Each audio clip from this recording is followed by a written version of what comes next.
Hello and welcome, our blood viewers, to RTD's News English edition. As usual, we bring to you the major and top highlights of tonight.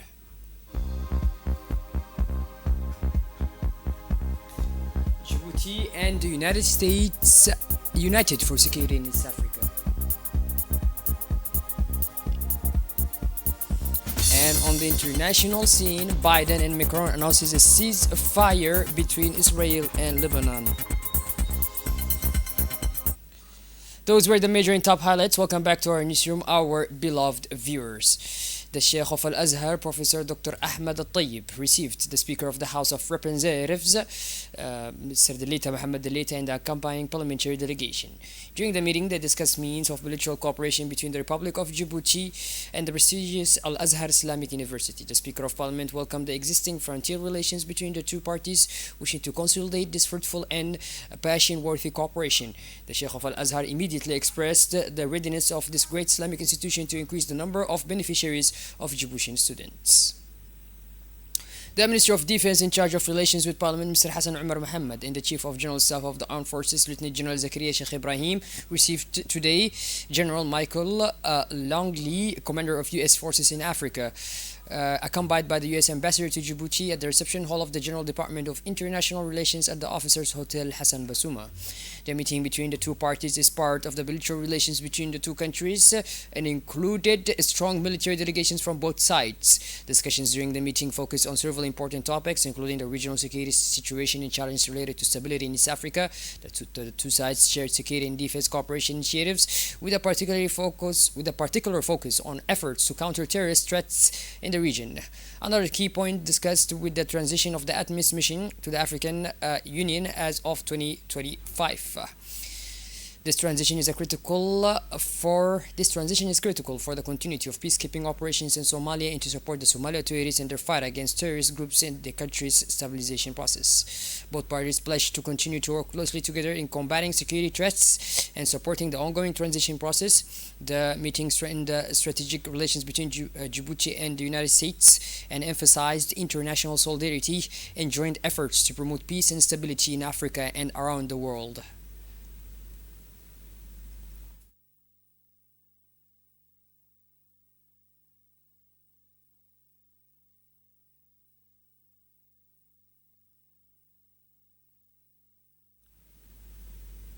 A scientific conference dedicated to cervical and breast cancer was held on Wednesday morning at the Ayla Grand Hotel, organized by the National Association of Medical Professionals of Djibouti.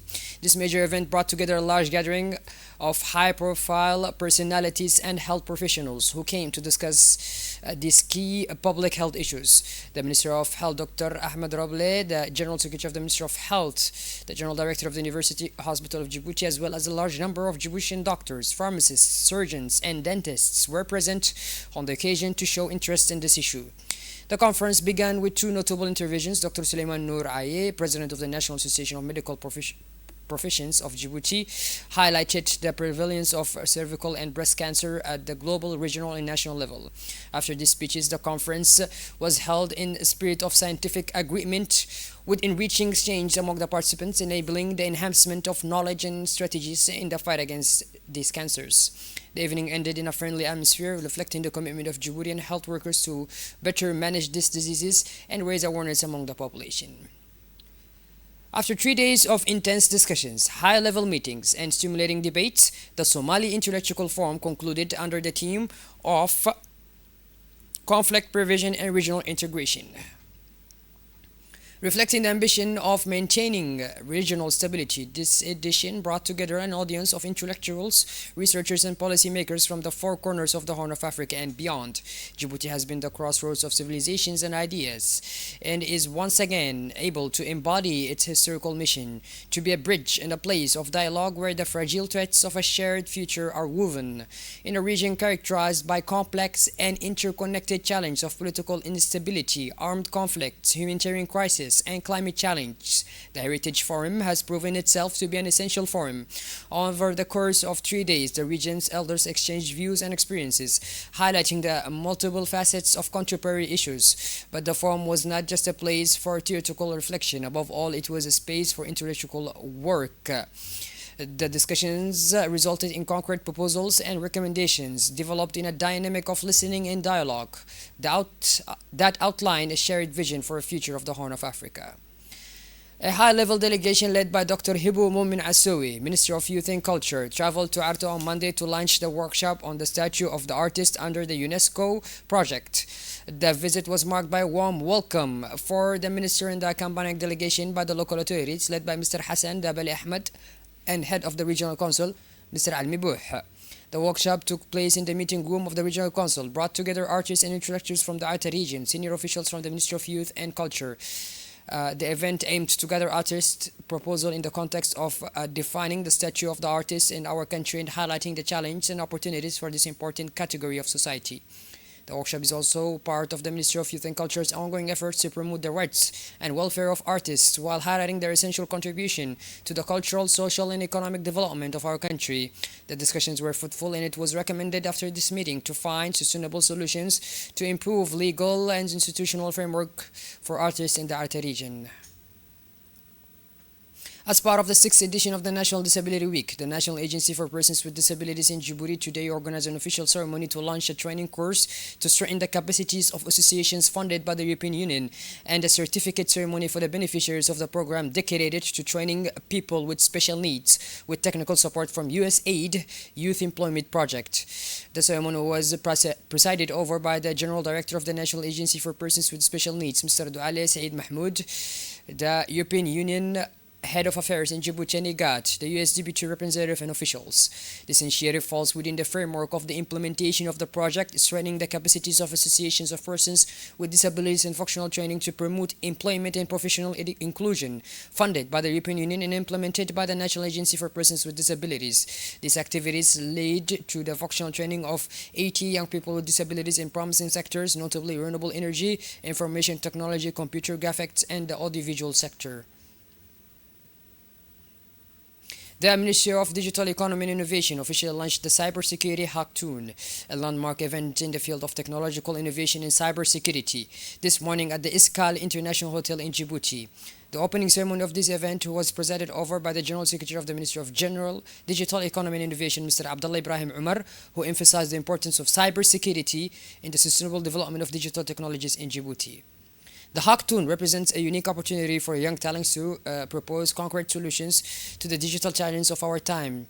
He said during the opening remark, the hackathon will bring together participants of different nationalities and skills who will work together to design innovative cybersecurity solutions. The event is also a key step in the implementation of the national digital strategy aimed at strengthening the country's technological infrastructure and preparing Djibouti for the challenge of the digital future. The University of Djibouti organized an important conference on the contribution of neuroscience to the development of research and education. The conference was held in the atmosphere of the Sudanese Military Hospital with an audience made up of students, researchers, and international experts. The University of Djibouti, the conference benefited from the participation of several French specialists from Lyon who were present Dr. Hussein Jama, Director of the Center for Applied Research, Educational Innovation and Teaching Technique at the University of Djibouti. Dr. Colonel Abdullah Ahmed Abdi, Health Advisor to the President of the Republic, also participated in the large-scale event highlighting health and education fields in order to develop innovative solutions. The conference provided an opportunity to discuss new neuroscience-inspired educational methodologies and their application to improve teaching practices and educational policies at the national level. The National Union of Djiboutian Women, UNFD, in collaboration with the United Nations High Commission for Refugees, launched the national campaign to combat violence against women and girls in Ali Sabih. The 16-day campaign comes in line with the international campaign United to End Violence Against Women, which focuses on international efforts to eliminate violence against women and girls around the world. The lunch ceremony included several speeches from prominent personalities participating in the event. The speeches focused on the importance of combating violence against women and girls, emphasizing the need for effective collaboration to promote women's empowerment and strengthen local initiatives. The event also witnessed the honoring of anti-GBV communities with certificates of appreciation in Ali Sabih for their commitment and vital role in bringing about change in their communities. This campaign reflects the commitment of UNFD and its partners to build an inclusive society where the rights of women and girls are fully respected respected, protected, and promoted.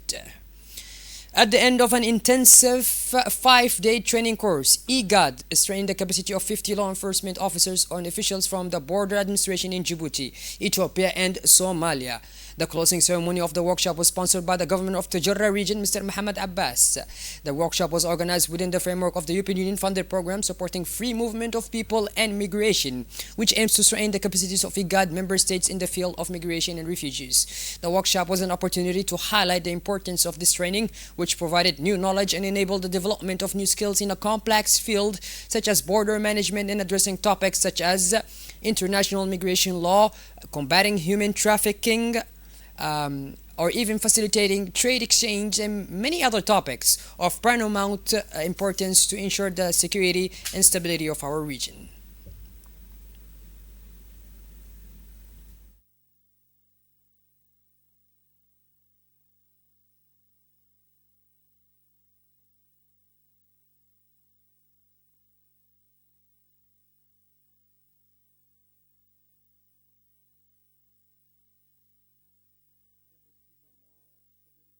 The region of Arta hosted a crucial preparatory meeting to preparation for the 18th edition of the Peace Walk, which has become an essential part of the region's sporting and cultural heritage. The annual event attracts thousands of participants who come to celebrate peace, solidarity, and environmental protection. The meeting was chaired by Hassan Dabali, governor of the region, in the presence of representatives of the actors involved in organizing the event, including representatives of the State Secretariat in charge of sports, the Independent National Commission for the Prevention and Combating of Corruption, as well as a number of security agencies in the region. In terms of activities and entertainment, the event aims to bring together local and international communities. Cultural activities will be organized during the day to promote the values of sharing and friendship. The 18th edition of the Peace Walk is an unforgettable event, combating sport, environmental protection, and solidarity. All eyes are now on the day of the event, which looks set to be a new step in the history of this regional celebration, which is set to be this upcoming Friday. As part of the fight against illegal activities, the Djibouti Coast Guard organized a large-scale operation aimed at combating the spread of illegal activities involving the sale and distribution of narcotics, especially hashish, weed. The operation was contracted in the mangrove area along the Venice Road, which stretches from the Wadi Mall shopping center to the Dorali container terminal. Due to its isolation and inaccessibility, this mangrove has become a landmark for gangs involved in drug trafficking and has become an important staging point for the distribution and storage of narcotics. Thanks to the meticulous information gathered, surveillance, and arrest operations, the Djibouti Coast Guard was able to arrest these criminals, most of whom were foreigners. These operations also led to the seizure of large quantities of drugs and white weapons used by these gangs in their nefarious activities. Drug trafficking is a threat to Djibouti's youth and to the population who are worried about growing insecurity. The Djibouti Coast Guard remains firmly and resolutely ready to combat this scourge that poses a constant threat to Djiboutian society.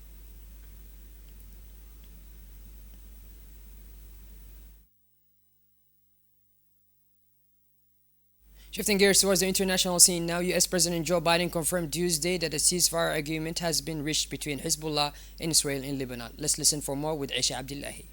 Lebanese army is preparing to deploy to southern Lebanon as part of a ceasefire deal between Israel and Hezbollah. The deal, brokered by the US and France, came into force today. This announcement will create the conditions to restore lasting calm and allow residents in both countries to return safely to their homes. The United States and France will work with Israel and Lebanon to ensure this arrangement. They also commit to lead and support international effort for capacity building of the Lebanese army forces as well as economic development throughout Lebanon. And for more, Antonio Guterres calls for peace in the world. More with Aisha Abdullahi.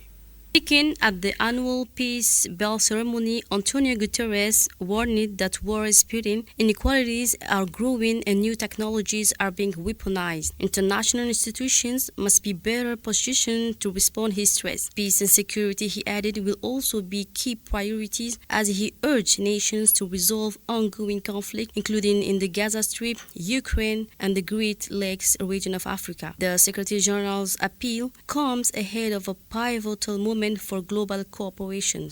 The Lebanese army is preparing to deploy to southern Lebanon as part of a ceasefire deal between Israel and Hezbollah. The deal, brokered by the US and France, came into force today, prompting traffic jam as thousands try to return homes to southern Lebanon. This announcement will create the conditions to restore lasting calm and allow residents in both countries to return for capacity building of the Lebanese army forces as well as economic development throughout Lebanon. Well, but this our blood viewers, we finally conclude this edition. Thank you for being with us and make sure to tune in later for more as usual. Have a wonderful evening and take care.